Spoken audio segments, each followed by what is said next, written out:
আসসালামু আলাইকুম দর্শক। লন্ডন থেকে স্বাগত জানাচ্ছি আমি কাজী হেমায়েতুদ্দিন মিশন এবং সমসাময়িক বাংলাদেশের রাজনীতি এবং ভূরাজনীতি নিয়ে আমাদের সঙ্গে আলোচনায় আজকে অতিথি হিসাবে আছেন। এই সময়ে তারেক রহমানের দিল্লি সফরের ব্যাপারে সবচেয়ে নির্ভরযোগ্য উত্তরটা কি? একটা জিনিস এখানে প্রথমেই বলে রাখি, তারেক রহমানকে ভারত সরকার বাংলাদেশ থেকে ঢাকা থেকে দিল্লিতে বৈঠকের জন্য আসবার জন্য অত্যন্ত আগ্রহী। এটা নতুন করে বলার কোনো দরকার নেই। ভারত সরকার প্রথম থেকেই তারেক রহমানের দিল্লি সফর নিয়ে অত্যন্ত জোরালো প্রস্তুতি এবং পর্দার আড়ালে আলোচনাগুলো শুরু করে দিয়েছে।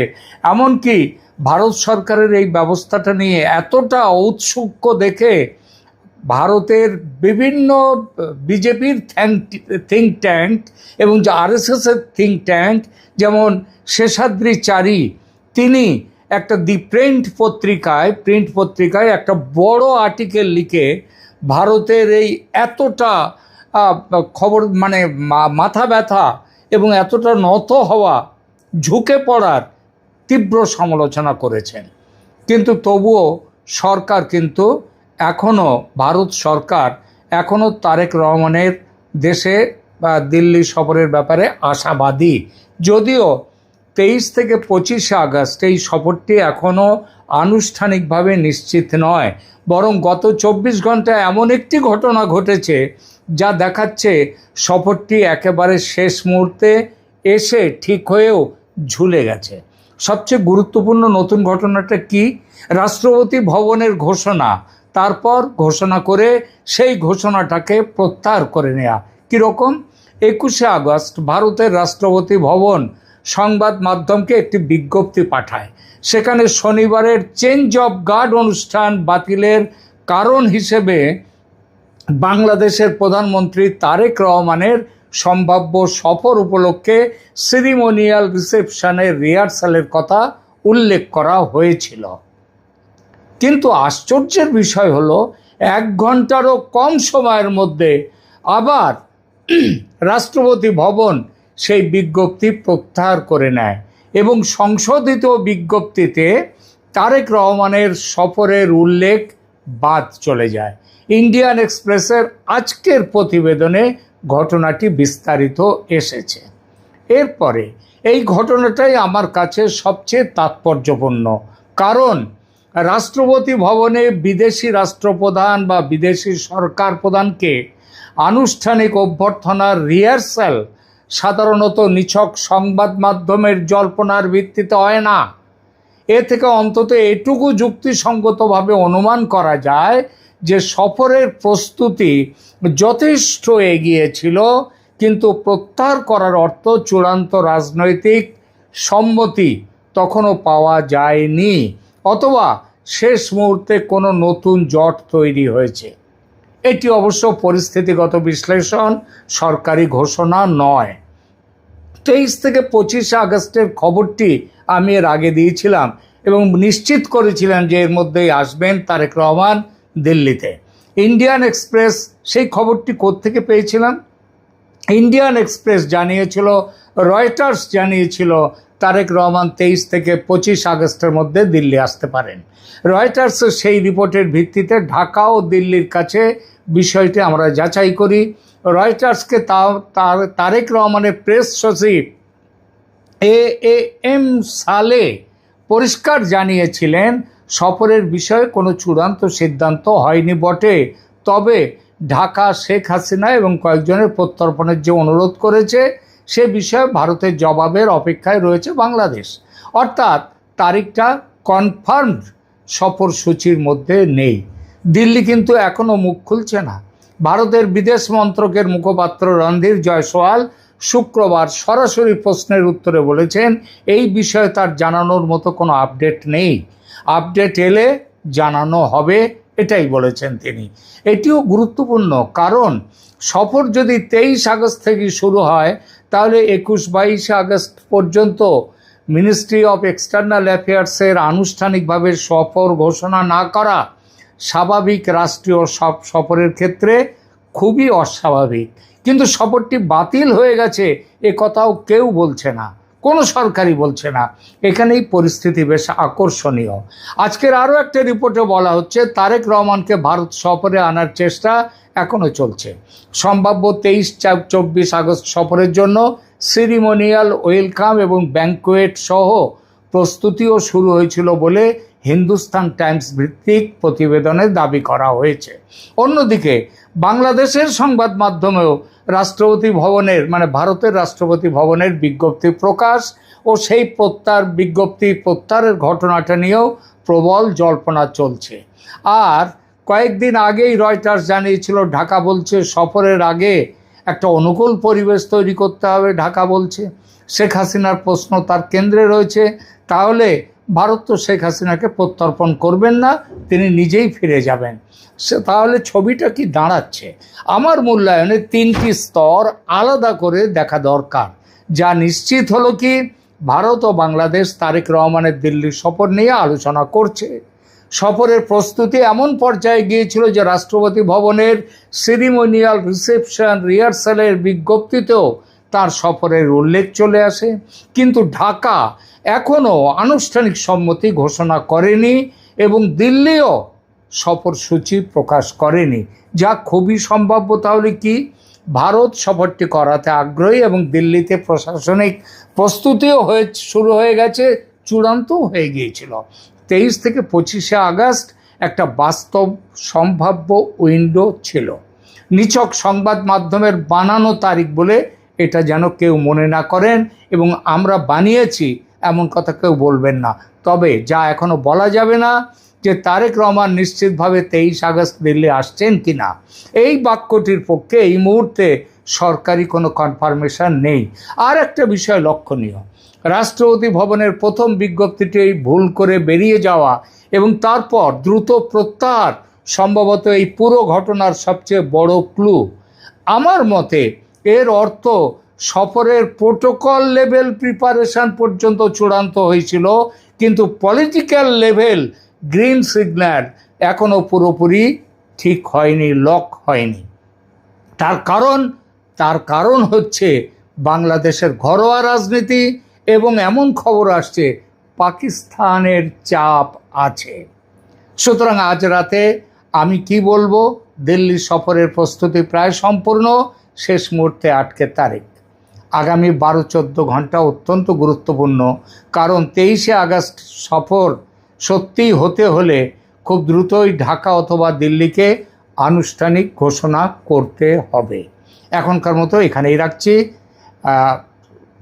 কেমন লাগলো জানাবেন, কমেন্ট করবেন, লাইক দেবেন, শেয়ার করবেন এবং অবশ্যই চ্যানেল সাবস্ক্রাইব করে পাশে থাকবেন। ধন্যবাদ। বেচারা ইউনূস না পারলো জাতিসংঘের মহাসচিব হতে, না পারলো বাংলাদেশের রাষ্ট্রপতি হতে, তাহলে কি কিছুই পাবে না? আমাদের প্রধানমন্ত্রী তারেক রহমান মানুষ খারাপ হলেও লোকটা কিন্তু ভালো। তিনি ডক্টর ইউনূসের জন্য একটা সান্ত্বনা পুরস্কারের ব্যবস্থা করেছেন। আজকে কি সেই পুরস্কার সেটা নিয়ে কথা বলবো। এছাড়া সেপ্টেম্বর মাসে জাতিসংঘের সাধারণ অধিবেশনের যে সভাপতি পদে নির্বাচিত হয়েছেন বাংলাদেশের পররাষ্ট্রমন্ত্রী ডক্টর খলিলুর রহমান, তিনি নিউ ইয়র্ক যাবেন, কিন্তু এর সাথে তাকে একটি বাড়তি দায়িত্ব দিয়েছেন তারেক রহমান। দেখা যাবে তিনি সেই দায়িত্ব পালন করতে পারেন কিনা। গতকাল মন্ত্রী পরিষদের রদবদল হয়েছে, এর মধ্য দিয়ে বাংলাদেশের ইতিহাসে একটি রেকর্ড সৃষ্টি হয়েছে। এছাড়া ইসলামিক ন্যাটো বলে নতুন সামরিক জোটে বাংলাদেশ যোগ দেবে কিনা সেটা নিয়ে আলোচনা শুরু হয়েছে। আজকে এইসব বিষয় নিয়েই কথা বলবো, শেষ পর্যন্ত সাথে থাকবেন।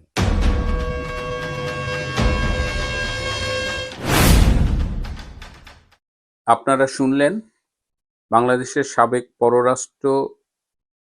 প্রিয় বন্ধুরা, প্রীতি, সালাম এবং শুভেচ্ছা নেবেন। শুরুতেই বলছিলাম যে জাতিসংঘের মহাসচিব হওয়ার যে একটা ধুয়ো তুলেছিল, কিন্তু এই বছর জাতিসংঘের মহাসচিব হবে মূলত ল্যাটিন আমেরিকার থেকে। আপনি যদি জাতিসংঘের সাবেক সকল মহাসচিবের ডেটা অ্যানালিসিস করেন, কেউ কিন্তু নির্বাচিত হবার সময় 80 বছর কিংবা তার উপরে ছিল না। এবং বাংলাদেশ থেকে এবছর জাতিসংঘের মহাসচিব হওয়ার কোনো সুযোগই নেই। তারপরেও ডক্টর ইউনূস সেন্টার একটা অপপ্রচার রটিয়েছিল যে ডক্টর ইউনূস জাতিসংঘের মহাসচিব হবে। তো সেটা তো এখন সময়ের সাথে সাথে উন্মোচিত হয়ে গেছে যে ডক্টর ইউনূসের জন্য ওই পদটি নেই।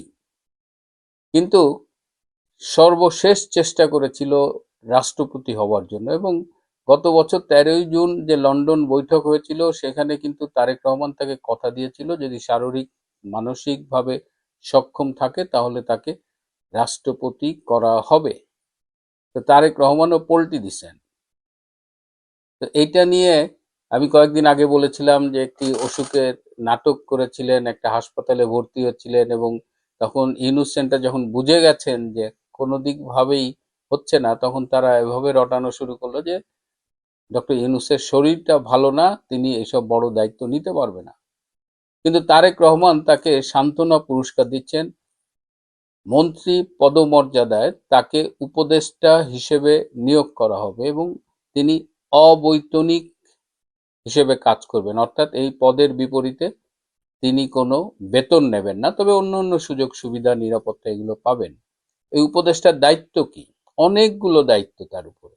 একটা হলো বাংলাদেশের ফরেন পলিসি রিলেটেড কাজ কারবার করা, আর একটা হলো যে বাংলাদেশে বিনিয়োগ বৃদ্ধি করার ব্যাপারে তিনি চেষ্টা করবেন, বিদেশ থেকে তিনি বাংলাদেশে বিনিয়োগ আনবেন। রোহিঙ্গা সমস্যার সমাধান তিনি বলেছিলেন যে আগামী ঈদ রোহিঙ্গারা তাদের মাতৃভূমিতে করবে, তো রোহিঙ্গা সমস্যার সমাধান তিনি করবেন এবং বাংলাদেশের ইমেজ বিল্ডিংয়ে ব্র্যান্ডিং করবার ব্যাপারে তিনি সরকারকে সহায়তা করবেন। এরকম গুরুত্বপূর্ণ দায়িত্ব দিয়ে তাকে সান্ত্বনা পুরস্কার দেওয়া হচ্ছে। অচিরেই তাকে উপদেষ্টা হিসেবে ঘোষণা করা হতে পারে। এখন আসুন একটু তার পারফরমেন্স দেখি গত 17 মাসে যখন তিনি দায়িত্বে ছিলেন।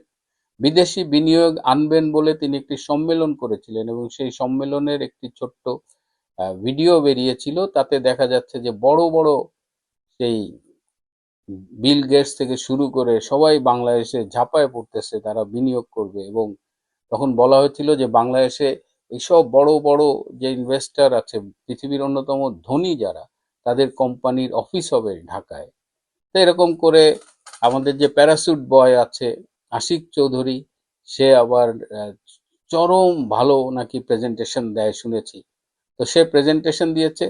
সেই বিনিয়োগের সম্মেলনে কিন্তু বড় কোনো ধনী তো আসেই নাই, একদম মানে নাম গোত্রহীন কিছু লোক দিয়ে তিনি একটি সম্মেলন করেছিলেন এবং তার 17 মাসে ফরেন ইনভেস্টমেন্ট অ্যাট্রাক্ট করার রেকর্ড কিন্তু খুবই খারাপ। তো সেই লোক এখন তারেক রহমানের হয়ে বিদেশি বিনিয়োগ আনবেন। রোহিঙ্গাদের কথা তো বললামই, রোহিঙ্গা সমস্যার সমাধানে হাতিগোড়া গেলতল, ইউনূস বলে কত জল। পররাষ্ট্রনীতি নিয়ে তিনি কি করবেন, কিভাবে হেল্প করবেন, সেটাও একটা বিষয়। আর বাংলাদেশের যে ব্র্যান্ডিং, নোবেল লরিয়েট হিসেবে ডক্টর ইউনূসের যে বিশ্বব্যাপী একটা গ্রহণযোগ্যতা ছিল, এখন যদি একটু খোঁজ নিয়ে দেখেন, সেই 000 বলে তিনি সারা পৃথিবীতে যেটা সেল করছেন এবং নিজের 17 মাসে যেটা টোটালি ফেল করছেন, সব মিলিয়ে তার ইমেজটা কিন্তু একদম তলানিতে। তো এই তলানির মাল, এই পচা মাল, তাকে নিয়ে তারেক রহমান কি অ্যাচিভ করবেন আমি জানি না। 1988 সালে জাতীয় কবিতা পরিষদের মঞ্চে বসে সেই সময়ের বিখ্যাত চিত্রশিল্পী কামরুল হাসান তিনি একটি স্কেচ করেছিলেন। সেখানে এরশাদের স্কেচ এঁকে বলেছিলেন, দেশ আজ বিশ্ব বেহায়ার খপ্পরে। আর আজকে আমাদের সিনিয়র সাংবাদিক আনিস আলমগীর, তাকে আমরা অনেকে পছন্দ করি, অনেকে সমালোচনা করি, কিন্তু একটি কাজ তিনি ভালো করেছেন, তিনি ইউনূসকে উপাধি দিয়েছেন বিশ্ব বাটপার। এরশাদ ছিলেন বিশ্ব বেহায়া আর ইউনূস হলেন বিশ্ব বাটপার। সো এই বিশ্ব বাটপার, যার অধিকাংশ কথাই ছিল ব্লাফ, তিনি এই করবে, বিদেশ থেকে লোকজন আমাদের তরুণদের নিয়ে যাবে, কত কত কত চাপা যে মেরেছেন, একটা ধাপ্পাবাজ। এই বিশ্ব বাটপার, এই প্রতারক, এখন তারেক রহমান কি মনে করে তাকে উপদেষ্টা করবেন, কি কারণে তাকে সান্ত্বনা পুরস্কার দিবেন জানি না। তবে এটা যদি সত্যি হয় তাহলে সরকারের আরেকটা ব্লান্ডার। গতকাল যে মন্ত্রী পরিষদ করেছে, জীবনে শুনি নাই বাংলাদেশে যে কোনো মন্ত্রণালয়ে 2টা করে প্রতিমন্ত্রী আছে। পররাষ্ট্র মন্ত্রণালয় হুমায়ুন কবির এখন প্রতিমন্ত্রী হয়েছে, ধর্ম মন্ত্রণালয় সেখানেও 2টা প্রতিমন্ত্রী। এদের কাজ কি এটা বুঝলাম না। এবং ডক্টর খলিল দীর্ঘ ছুটিতে যাচ্ছেন, যেহেতু তিনি জাতিসংঘের সাধারণ অধিবেশনের সভাপতি নির্বাচিত হয়েছেন বাংলাদেশের প্রার্থী হিসেবে। সেপ্টেম্বর থেকেই তিনি আমেরিকায় থাকবেন, নিউ ইয়র্কে তার কাজ আছে। তবে বাড়তি যে অ্যাসাইনমেন্ট তাকে দিয়েছে তারেক রহমান, সেটা হলো যে ট্রাম্পের সাথে 1-to-1 মিটিং করিয়ে দিতে হবে। তারেক রহমানের সাথে ট্রাম্পের একেবারে একান্ত বৈঠক হবে। তিনি কিন্তু ডক্টর ইউনূসকেও কথা দিয়েছিলেন যে ট্রাম্পের সাথে 1-to-1 বৈঠক করিয়ে দেবেন। কিন্তু আপনারা তো জানেন গত বছর কি কেলেঙ্কারি হয়েছিল নিউ ইয়র্কে। সেই ট্রাম্প আর মিসেস ট্রাম্প তাদের একটা কাট আউটের সাথে ছবি তুলে প্রথমে এই ডাস্টবিন শফিকরা রটিয়েছিল যে ট্রাম্পের সাথে ছবি তোলা আছে। পরে জানা গেল যে কয়েক হাজার ডলার খরচ করে ওই কাট আউটের সাথে ছবি তুলেছে। তো এইবার তারেক রহমানের সাথে ট্রাম্পের মিটিং হবে বলে ডক্টর খলিলকে যে দায়িত্ব দেওয়া হয়েছে, সেটার রেজাল্ট কি হবে এটা আমরা অনুমান করতেই পারি। তারপরে আমরা দেখি, যদি ব্যর্থ হয় এবং ডক্টর খলিল বাংলাদেশকে যেভাবে নিয়ে গেছে, যে এই যে ন্যাটো, ইসলামিক ন্যাটোর কথা বলছিলাম, যে সৌদি আরব, তুরস্ক এবং পাকিস্তানের একটা মিলিটারি প্যাক্ট হয়েছে আপনারা জানেন। সেই প্যাক্টে, সেই জোটে ঢোকার জন্য আমাদের সেনাপ্রধান জেনারেল ওয়াকার খান খুব চেষ্টা করেছে, ডক্টর খলিলও চেষ্টা করেছে। ডক্টর খলিল তো কথাই দিয়ে দিয়েছে যে তারা এই জোটে ঢুকবে। কিন্তু এই জোটে ঢোকা কি এতই সহজ?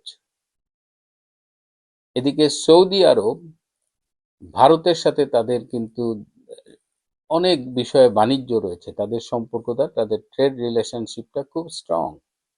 সৌদি আরব কিন্তু বাংলাদেশকে নেওয়ার পক্ষে না। কারণ ধরেন, যদি বাংলাদেশ এই সামরিক জোটে ঢোকে এবং ভারত পাকিস্তান যুদ্ধ হয়, তাহলে বাংলাদেশকে সৈন্য পাঠাতে হবে পাকিস্তানের পক্ষে, পাকিস্তানের হয়ে ভারতের বিরুদ্ধে লড়তে হবে। তো এই ঝুঁকি কে নেবে? তো এখন ডক্টর খলিল এমনভাবে আমাদের পররাষ্ট্র নীতিটাকে দেউলিয়া বানিয়ে ফেলেছে।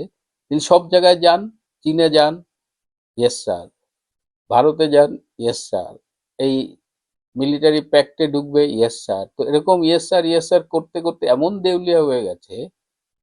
এবং এখন এই যে ভারত যাবেন কিনা তারেক রহমান, এখন শোনা যাচ্ছে যে বাংলাদেশ সরকারের পক্ষ থেকে 30শে অগস্ট একটা ডেট প্রপোজ করা হয়েছে, যে 30শে অগস্ট তারেক রহমান ভারতে যাবেন। কিন্তু এ ব্যাপারে দিল্লি এখনো কোনো সাড়া দেননি।